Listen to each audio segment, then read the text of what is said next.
Hello and welcome to my YouTube channel. This is Yemi. If you're new here, welcome. I want to say a big thank you to all my returning subscribers. I am excited that you're watching this video. This new season is very exciting. Today, we're going to be talking about all things food, and I have my friend here with me, Mandy. Mandy, welcome. Thank you. So Mandy is a family nurse practitioner, and she is going to be talking to us about food and nutrition.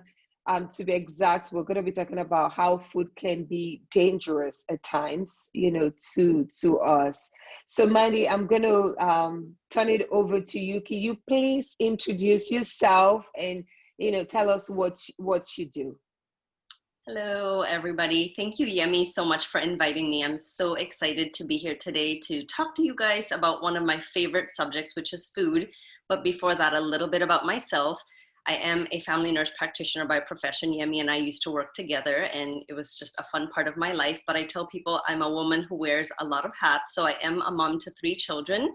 We have a 4-year-old, an 8-year-old, and a 9-year-old. And I also right now work with my husband in his physical therapy practice as his office manager. So a lot of hats that I'm wearing. And on top of that, I'm also an independent consultant and a regional vice president with Arbonne International.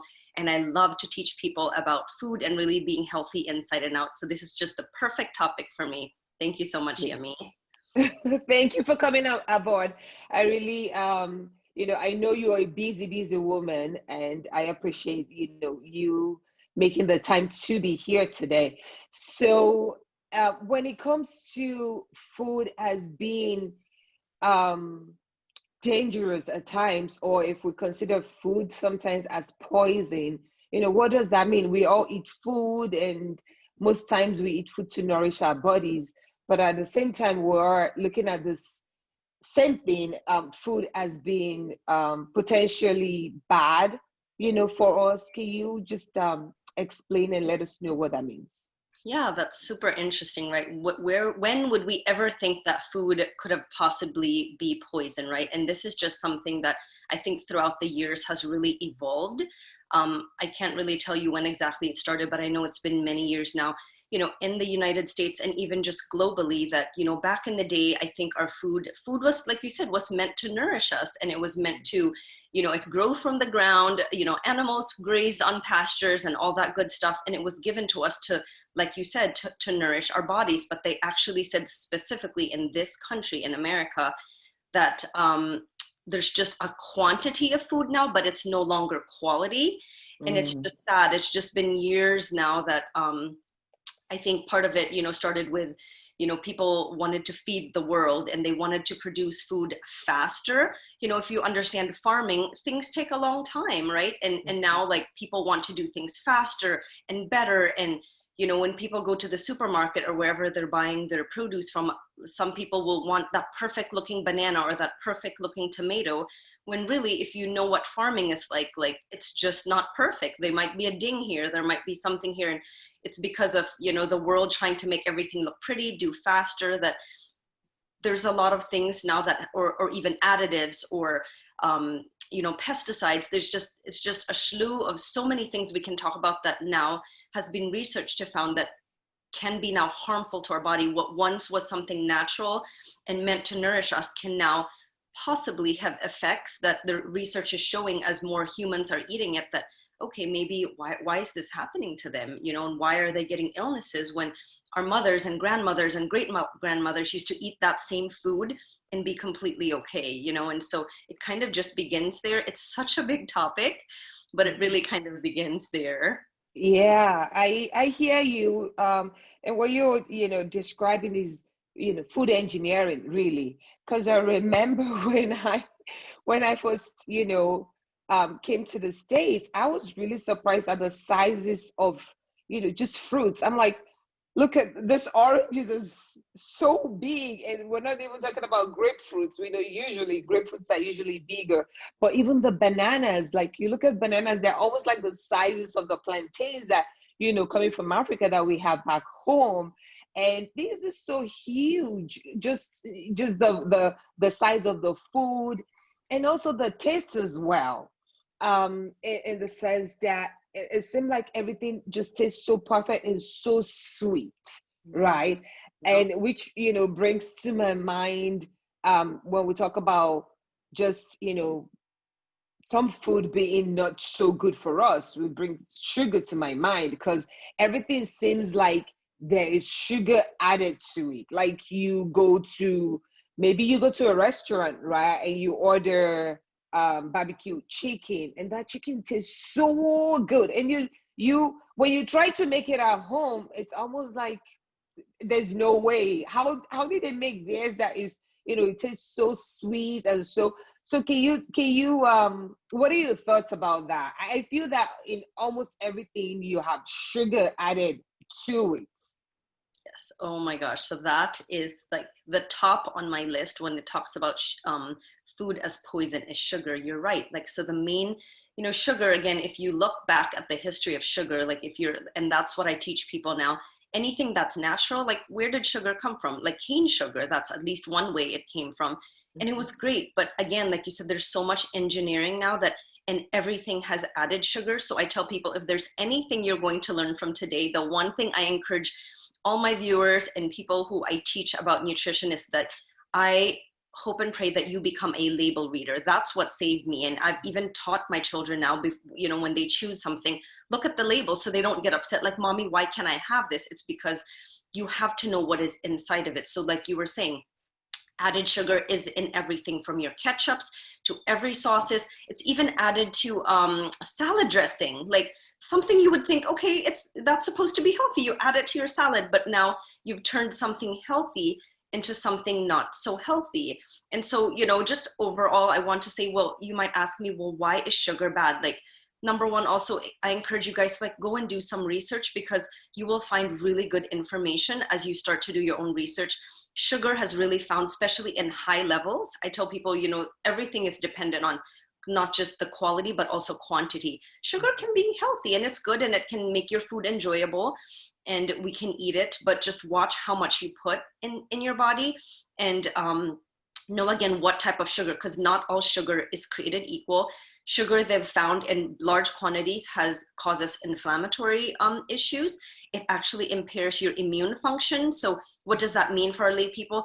If you eat a lot of sugar, you'll notice, if you ever notice, like whenever you get a cold, chances are like the week before, even 2 weeks before, you were binging on a lot of sugar or eating a lot of foods with a lot of sugar.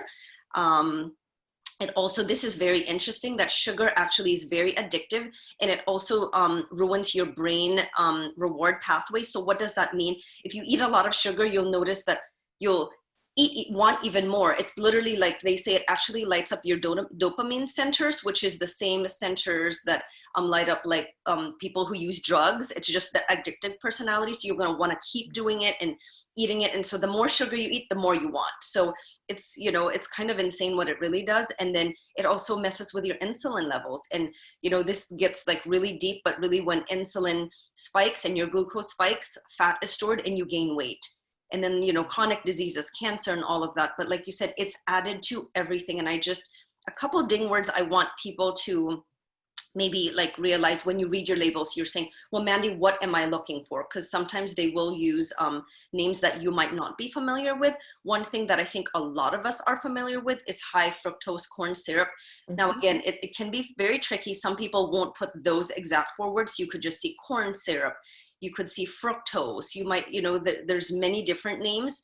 And I tell people to kind of be aware, but you'll start, the more you research, the more you understand, I think you'll start to become more aware of what's in it. And why is high corn fructose syrup to me bad, at least? Well, number one, it came from corn. Corn is very, very highly processed and sprayed with a lot of pesticides. Again, by the time you put it, you'll just see if you go and do your research, high corn fructose syrup just has a ton of like negative effects for your body, and all that stuff. I don't know how far you want me to go with explaining sugar, but really that's what it is. And like you said, they alter everything. They alter the taste. And when you go out to eat, Yummy, like you were saying, you go out and eat that really good chicken and your palate is Mhm. tasting it and you're saying, your brain is signaling, this is so good, this is so good. And you go home and you make something actually healthier with not as much sugar. And all of a sudden your brain's like, well, this doesn't taste so good, because your brain was so used to eating all that sugar before. Mm-hmm. But I promise you, I tell people, when people start to eat cleaner, like I've been someone for the last 6 years who've done it. In fact, when I go out and eat the ones that's processed, I say, ooh, my tongue actually doesn't like it, and I prefer my food at home, because it's like you're reteaching your brain what to eat, you know? Yeah. And so, Yeah. You know, Mandy, I commend you so much, and I have so much respect for you for what you do. When it comes to sugar, I I have a very sweet tooth. I've tried so many times to really just come off of sugar, and it's so hard to do it. I'm at a point where I just use the cane sugar, and I want to ask you about that. I use cane sugar and I use honey, right? So what are your thoughts about the cane sugar? What is labeled as cane sugar? Is it, a good, is it good? And also some people, the people that are diabetic or people that are pre-diabetic, watching, their blood sugar and all that, would stop actually um sugar itself, but then they start doing sweetener. So what are your thoughts about that? oh my gosh, what a great question. And first of all, I commend you for, being vegan or vegetarian, whatever you're doing, that's amazing. And I hear a lot of people do that, and they say they really feel a difference. So Mm-hmm. sugar, again, not all sugar is created equal. I tell people, again, the one thing is the more natural, the better. So raw pure cane sugar, that's what we use in our house. That's what you'll find in our house. And now, where do you get it? I'm going to tell you again, kind of be educated. It really, if they say raw pure cane sugar, it really should be right. Number one, it shouldn't be white, because really cane sugar wasn't white. By the time you see white sugar, that's very refined, that's been refined, and that's basically sucrose. And that's not something I will choose to put my money in. Now, I know a lot of baked goods, that's what they use. So pure cane sugar, I tell people it's great. And then honey, I love honey. If you were to choose honey, I tell people try to pick raw honey. A lot of food places will sell it. Local farmers market will sell it. Now, why? Number one, again, the more natural, the better. Something that's been less processed, that just means that there's less additives in it, right? What we don't understand is things that have been processed have a lot of additives. And like raw honey, for example, honey is one of the most researched sugars actually out there. Sugar has research, but it doesn't have a ton. And so it can still be difficult, right? Because there's so many factors when you research about sugar. People aren't just eating that sugar all day long, right? So it can be difficult, but what they have found in raw honey is that it's filled with antibacterials, which is great.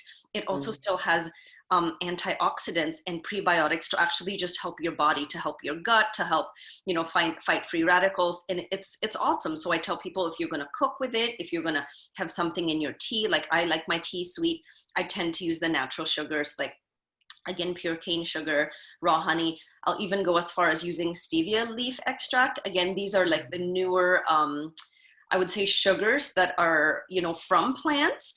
However, there's still like a lot of research that's being made, so I wouldn't like vote 100% with it.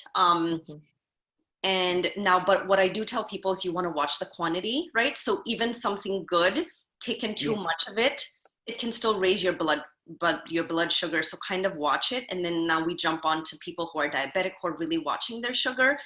And again, that's something. So this is hard for me because, as you know, as a nurse practitioner, traditional medicine, what it has taught me, most people will just say, well, if you're diabetic, you can't eat any sugars. But what I've learned through my journey with functional medicine, that it's not just the sugar that's bad. Of course, like I told you, watch the quantity, also choose your quality of sugar. However, it's how you ingest. So I'll just give you like a really good example.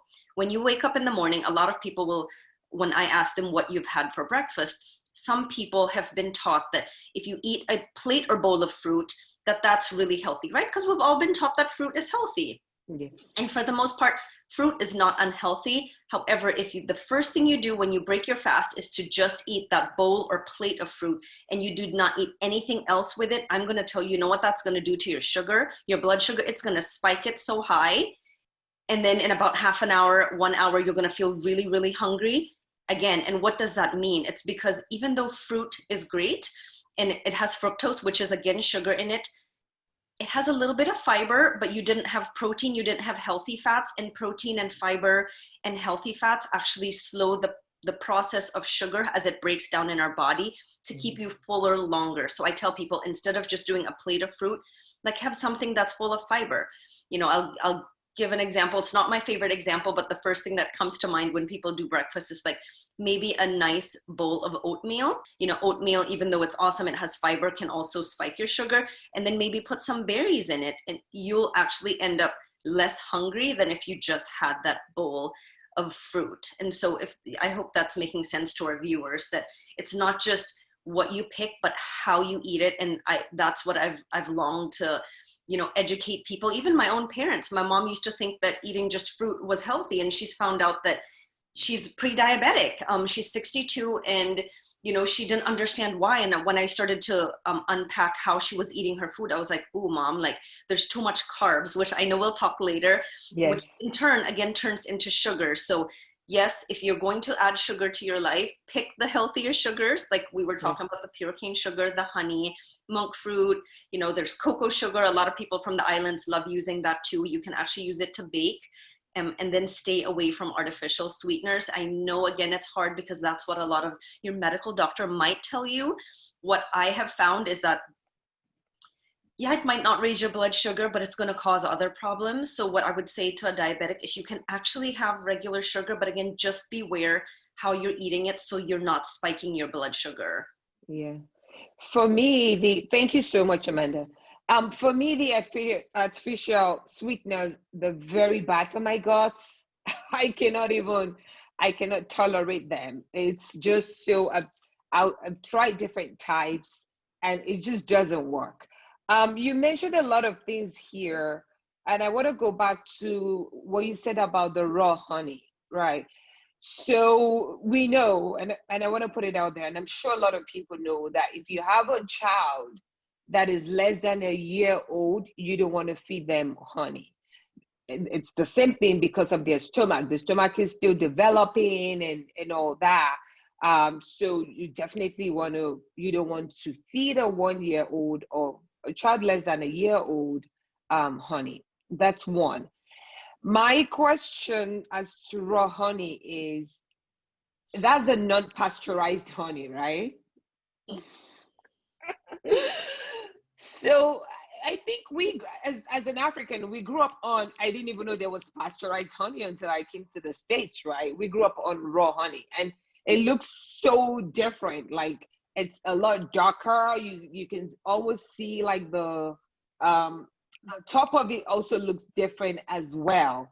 But I've been so used to, I do honey a lot, and I just go to the store. I look for, organic honey, but are you saying that what they call the organic honey is still different from the raw honey? I think so. So again, this back in the day before I understood about nutrition, I just bought honey off the store, but again, as I Mm-hmm. do my research and you start to understand it, I'm now like, I love farmers market. I love going to my natural food stores, and I specifically look for certain items. And again, why? So by the time you pasteurize honey, it Mm-hmm. actually loses most of its antioxidants, the prebiotics. That's what happens when you heat things up and do that stuff. And really, I mean, I'm sure there's data out there of people who have gotten maybe sick from eating raw honey. But again, I don't know. I just feel like when nature isn't tampered with and it's done properly, Yeah. it's healthy for us. And we've done it now for years. I don't even think my kids know the difference in terms, I feel the difference with taste with raw honey. Yeah. I just feel like it's very rich. And Mm-hmm. I know, in fact, there's just so much about bees and honeys and just part of our ecosystem that it's so important. And so I tell people, if you have the choice, because you'll be surprised, a lot of stores now will say raw honey. I think Costco even sells the raw honey like in the teddy bear, because they always come in that little teddy bear looking thing, Mm-hmm. and it says raw Mm-hmm. honey. Like you said, it tends to be darker. There are raw honeys that are lighter. It just depends on the type of bees and flowers they were feeding on. Okay. But if you have the choice, I tell people, go raw. I personally haven't seen any problems with it. I feel like the world has like scared us about so many natural things. Yeah. Coming from a different country, like you said, like we used to just take honey like from the bees, like, and there was no problem with it. Yep. Yep. So the one thing I know, because I try to there's a farmers market that runs, I think, between, I think, summertime to around maybe October, November. That is really close to me. But really, I have to tell you, Amanda, when I go, the things are so expensive. Like, I'm like, oh my goodness, this is, and I know for a lot of people, um, it's a mindset really, but I want you to speak to that. The cost of buying things in the farmers market versus you going to the store. Also, when it comes to the natural food stores, which of the stores are trustworthy for you to get, that you can get this organic or natural stuff from, food stuff from?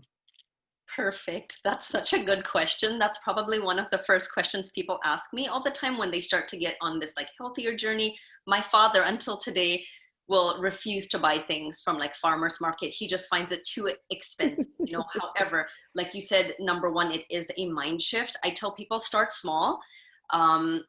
When you decide that it's something, once you've, number one, education is power. That's why we're here.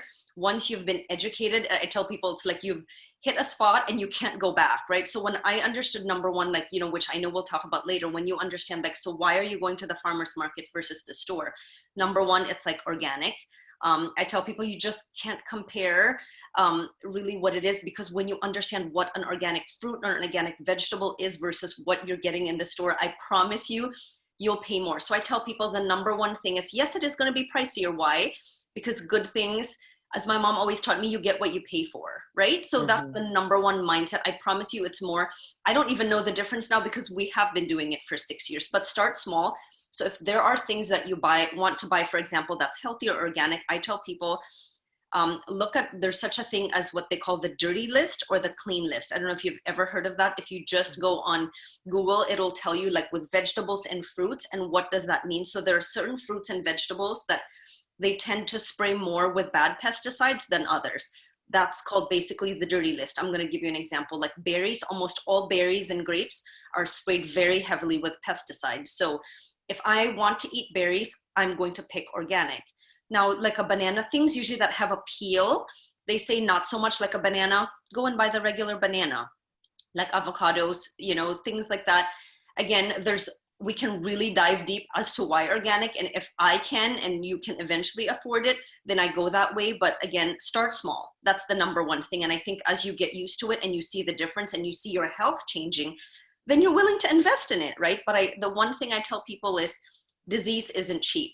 It really isn't. Cancer isn't cheap. The last time I heard somebody say, they had cancer and they had to go to chemotherapy, even with insurance, the amount of money they paid, it's not worth it. And again, am I saying that if you eat organic that you won't get cancer? No. However, when you start to understand health and what you invest in it and what you do, even hypertension, having to take medication for hypertension is not cheap, or diabetes, right? So I just tell people, start small, number one, and then you can slowly go. Eventually you kind of get used to it, and maybe you won't even buy in quantity. That's another thing we can talk about. When people start to feel fuller because you've taught your brain you won't need that much food. And then number two, what are the stores that I choose to vote with? I'm going to tell you, if you have a Trader Joe's near you, Trader Joe's is the most affordable, my favorite store of all time, that will sell you the same thing that another store will sell you for like half the price, or a huge difference. And so I never went to Trader Joe's. I didn't understand it. It's a small supermarket, but I promise you, when you start getting used to Trader Joe's, you will find amazing things. Like they have like a pack of organic berries for like $2.99, $3.99. You'll go to the farmer's market, you'll probably pay $6 for it. So go to Trader Joe's if you have Trader Joe's. However, I love farmers markets because they're just, again, less processed. They literally come from someone's farm and they're directly in front of you. They're not being shipped. A lot of stuff that's even labeled organic in the supermarket has been sitting there, you don't know for how long. Sometimes they put other things in it, or maybe they force pick it because it needs to get to the consumer and be okay for like a week. Do you know what I mean? And so Trader Joe's is one of my favorite. Now, if you don't have a Trader Joe's, I tell people a lot of local groceries have a health food section. They'll have a little organic section. Now, it depends on the supermarket.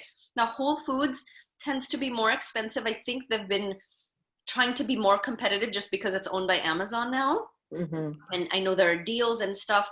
And then my other key thing is when you're picking like good things, for example, if you buy the store's brand, for example, like Giant, I can't remember their name of their brand, but if you buy the local brand of that supermarket, they tend to also be cheaper. Like, I'll just give you an example. Instead of buying like almond milk or like a non-dairy milk from a different brand, if you buy like the Giant's brand or the Wegmans brand or, you know, Trader Joe's brand, they tend to be cheaper. So again, if they're healthy, I pick that. That's another way to kind of, you know, shop at a more affordable price. But I hope I answered your question. Yes, yes, you did. Thank you so very much. I want us to talk a little bit about meats. Growing up back in Nigeria, like when people, maybe our grandparents are coming from the village or they're coming from wherever, or you have people coming from the village, they bring bush meats. And what bush meat means, let me just, you know, and I don't want to gross anybody out, is like, you know, wild caught animals. Not all animals are edible, right? But the ones that they can eat, like maybe rabbits, I want to say, some form of wild rabbit. And most times they come smoked, they're already smoked, right? And that smoked meat can keep for months and months and months. And it's just like the jerk meat that, you know, they sell in the store here. Amanda, I want you to speak to that. How is that, you know, dangerous to our health, or is it a good thing, or I don't know. Can you share some knowledge about that with us? Yeah, so that's interesting.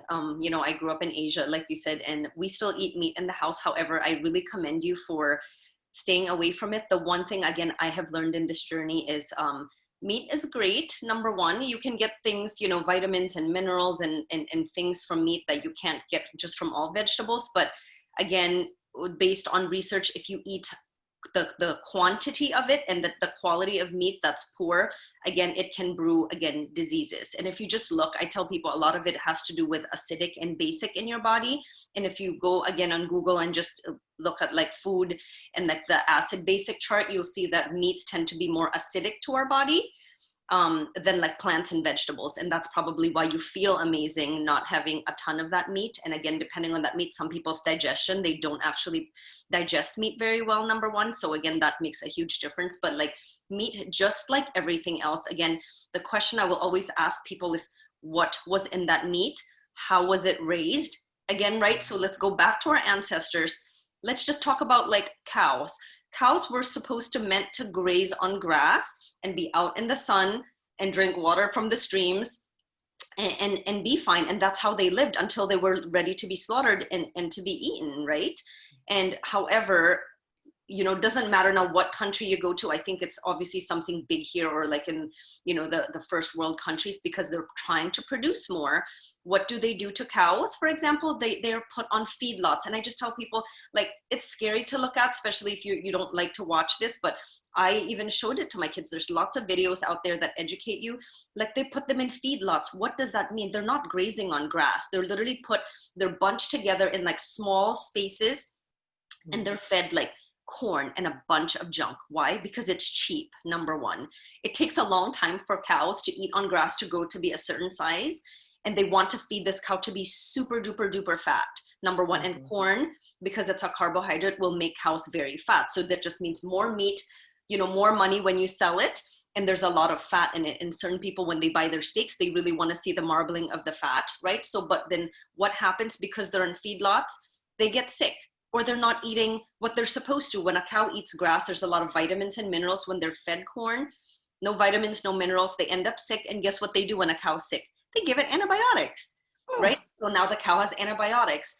And then they slaughter the cow, and guess who eats that cow? So you end up eating that cow that was fed corn, that was fed, you know, was pumped with antibiotics and hormones. Hormones is a whole nother thing. That's, you know, when we talk about milk now, they give it a lot of hormones again, or even growth hormone to make it grow faster. And again, what we're finding today is that the humans that eat that, after a few years, you're sick. Like, why are you sick? Your gut isn't healthy anymore. It's not digesting foods anymore. You've gained a lot of weight. You yourself are sick, you know. And so that's number one. So that's the first thing I'll ask. You know, no matter where they brought their meat from, like if you're saying they're more wild caught, actually from Africa, that would make me more excited, like a wild rabbit. You know what I mean? Then that means that number one, I would like to say they even say it matters how your meat is killed, because if like a cow is very stressed, again, what is it going to release by the time it comes to the consumer versus it was grazing on grass and all that good stuff. And omega-3s that you get from grass and the sun, it's just, you know, I can't even begin to tell, but there's loads of research on the quality of meats. And number two, when you jerk something or you salt it, like, you know, I like those meats too, but I tend to be careful with eating them, because a lot of times, which is a whole other topic, is what was used to jerk that piece of meat, right? Was it just natural salt, or did they put a lot of preservatives in it?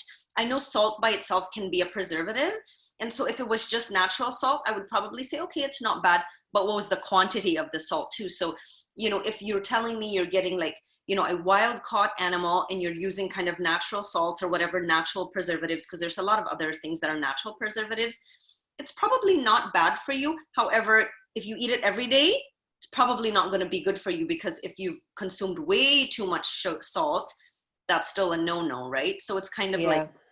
ask those questions instead of labeling something just completely bad. It's like, what is it made from? And how much are you eating? Like, if you Yeah. enjoy it, like I love you know, the Spanish ham and Italian prosciutto, and I think it's called jamon serrano, which is from Spain, but we can't eat it every day. My kids love it and they would like to eat it every day, but I know that they put a lot of salt in it, and then they even put oh gosh, like nitrates, which is another salt, but nitrates again Mhm. can cause a lot of issues with your brain and your health. And so I tell people, like, you know, watch the quantity. Like, we can't live life not doing anything we love at all, but like, you can live a lifestyle where you're enjoying these simple pleasures that we know aren't the healthiest things, but eat it sparingly versus every day. Thank you. So I love one thing that you have said over and over is quantity versus quality. So the quantity, makes a lot of sense to make sure that you are just eating sparingly as much as possible, especially with the meats. I don't want to go into the meats now because it will seem like I'm being partial when it comes to meats, but you mentioned that, when some of this maybe cow or yeah, let's take cow for example, it could be goat or whatever, but they fed um feeding through the feedlots, like you said, and when they get sick, they get antibiotics. Isn't that part of what is adding to the problem with antibiotics resistance and issues? So we're even and again, when it comes to even the hormones, and I wanted to talk a little bit about dairy um, as well. You look at the children these days, children are beginning to like develop, at such a tender age. You see the, just the changes in the beginning their puberty way earlier than it used to be. And I know that a whole lot of that has to do with the food that we consume um, as well. So one other thing that you mentioned I want to talk about real quick is when the meats are preserved and they use salt. Salt is good, but the same, going back to the same thing you said about quantity, is the quantity we have to pay attention to. If you're struggling with your blood pressure, you definitely, that too much of salt is bad, for you, because it would make your blood pressure to be high. So Amanda, going back to hormones, the milk, the dairy that I'm lactose intolerant, so I'm not a dairy person. But I know in my house, my son, for example, consumes a lot of, milk. He likes milk.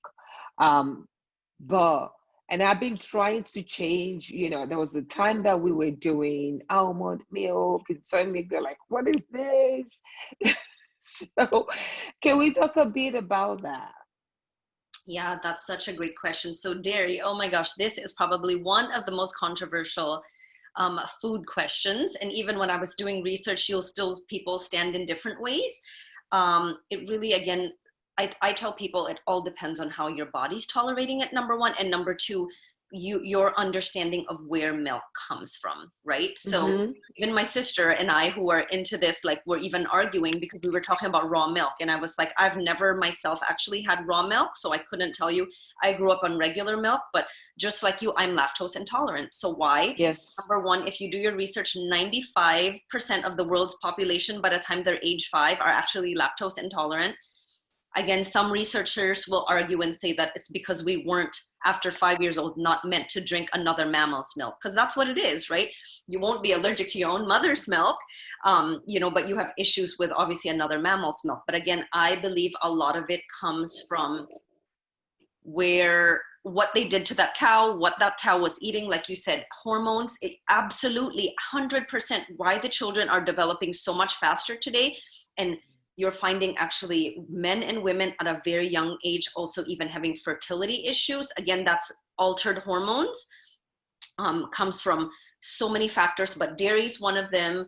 The meats that you eat are one of them, because you have to understand how they were made. But really, again, that same cow that we were talking about that was fed in the feedlot, that was, fed corn, that was pumped with hormones, by the time you ingest it, you actually are getting those hormones. So they're finding, especially I would say more teenagers and even adults are finding that, they always say teenagers break out with acne. Yes, because teenagers' hormones tend to fluctuate, they're surging, which has some sort of normalcy, but they're actually finding so many teenagers have to be in a heavy amount of medication for their faces. And when you look back again, and if you go to a doctor that really is into functional medicine, the first thing they will tell you to cut out is even try it. And I tell people the same thing. If you're not sure, cut it out for 1 week. See how your body feels. Yep. I knew a girl that drank raw milk and she was fairly healthy, but she would go see my sister for sinus infections again and again and again. And every time my sister would look at her diet, she's like, gotta try to get rid of that milk and see if it makes a difference, because milk they've found also causes inflammation. Now again, milk is going to kind of do different things to people's bodies. So I'll give you an example just so you kind of understand, and you can get blood tested. I don't know if you can just go anywhere. I go to a functional medicine doctor, but you can actually test your blood to see if you react to dairy. They'll check if you react to lactose or to casein. For example, I react pretty bad. So what does that mean? Because of my blood, it shows that my immune system, if I have dairy, it's not happy with it. It's actually attacking itself. I'm going to give you an example. My husband did the exact same test and his didn't react. And it makes sense because my husband can eat ice cream with no digestive issues, but I can have ice cream and it'll tear me up, right? So everyone's body's different. So it kind of depends.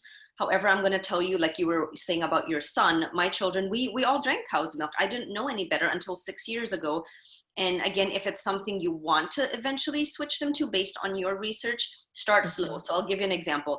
Instead of just saying, here's some almond milk, here's some hemp milk, mix it, because you know that he really likes his cow's milk. So you could do start with 2/3 still cow's milk and add a little bit of the other milk that you want to change it to. That's how I did my kids, but they started very early. My kids don't know any difference now. I mean, they eat ice cream from cow, every so often, but we only have non-dairy milk at home for them to drink. And so start slow, and then eventually you can do half and half. Eventually his palate will get used to it. And then eventually you can have less cow's milk and more of the non-dairy until eventually you can switch. So, that's just kind of one option to do. But yeah, otherwise, again, milk and all of that, I just tell people, if your tummy can't handle milk and you notice as you eat a lot of cheese and all that stuff, it's affecting you, I just tell people then that's kind of your body signaling you that it doesn't like it. Yep. Yeah, that's me for sure. I cannot. And I don't even need to do any testing. I know, because the minute I'm putting it in, I am in serious pain, doubled over.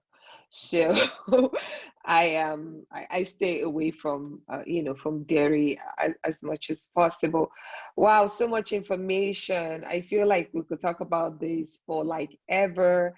But to close us out, I want to repeat some of the things just so that kind of stood out to me. I know there's so many things that we could still talk about, because we've not talked about carbs, which is huge.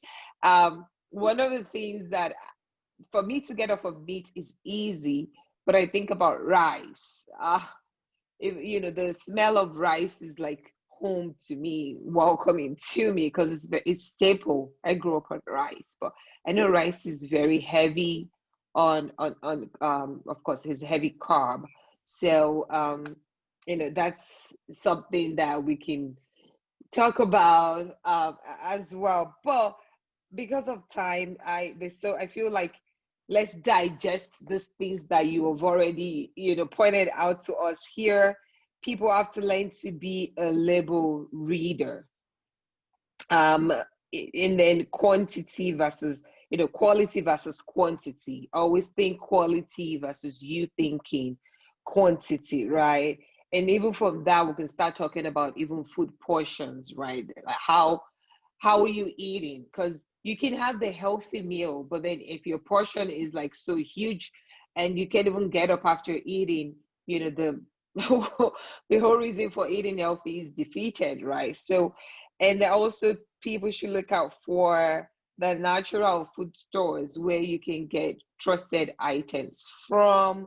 Then we talked about the meats, and you said that meats they're more acidic, so just getting a good balance. You don't have to go off meat.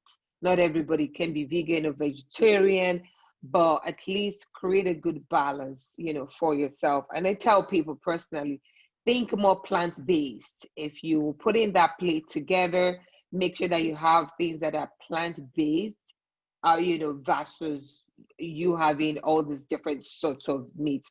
In my country, my people, we love meat, assorted meat. When you're eating assorted meat, yes, you're made, So, but think what that thing is doing to your body. So we talked about salt, we talked about dairy, and a lot of very powerful information here. And definitely the big one for me is sugar.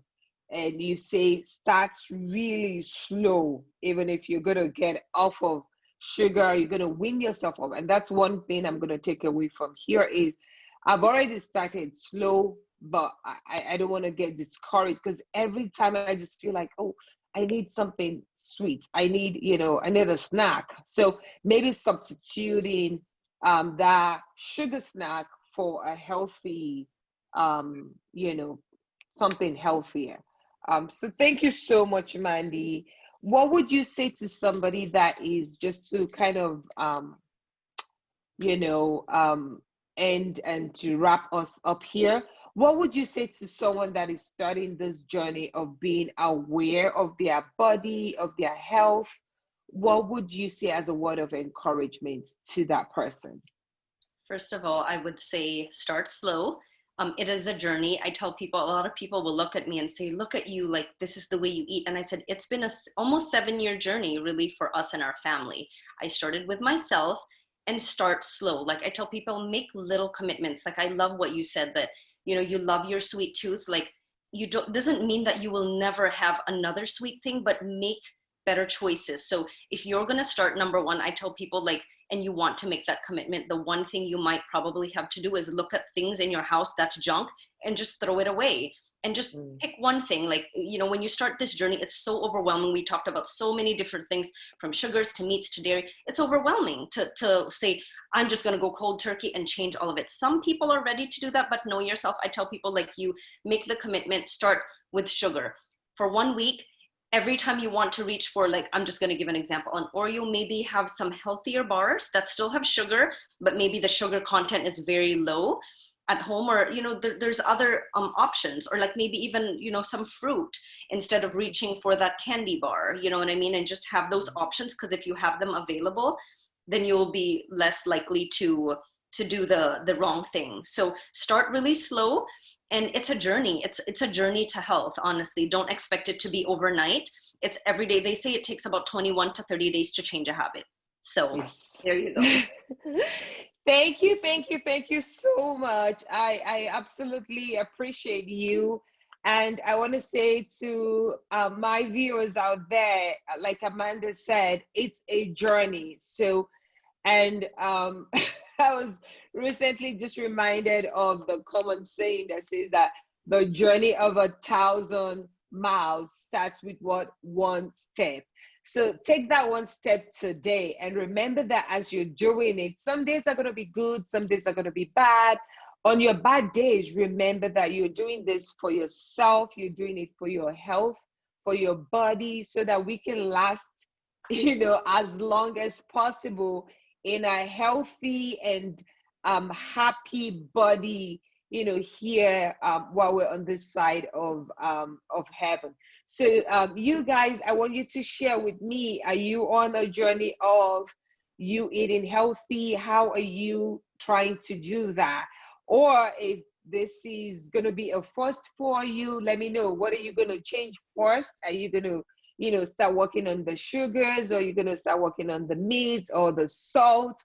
So share with us. Or do you have any tips or suggestions of how you are eating healthy, or how you are just, making sure that you're picking the right foods for yourself and for your family? Please share that with us, share that with me, put your comments in the comment section. And I'm going to put Amanda's Amanda does a lot of things online. She works with Urban, where I know that they have a lot of healthy options and stuff that you can also, take advantage of. We'll put that in the description box, for you guys, for you to take a look at and just, look at others different, healthier choice that you can make. So I want to say a big thank you again to Mandy. Thank you for coming on. And to all my YouTube viewers and subscribers, thank you so much. If you're not subscribed to me, please don't forget to subscribe. Make sure you hit that red button to subscribe. It encourages me and helps me to keep coming back to do videos like this for you guys. And thank you so much for watching again. I'll see you in my next video. Bye.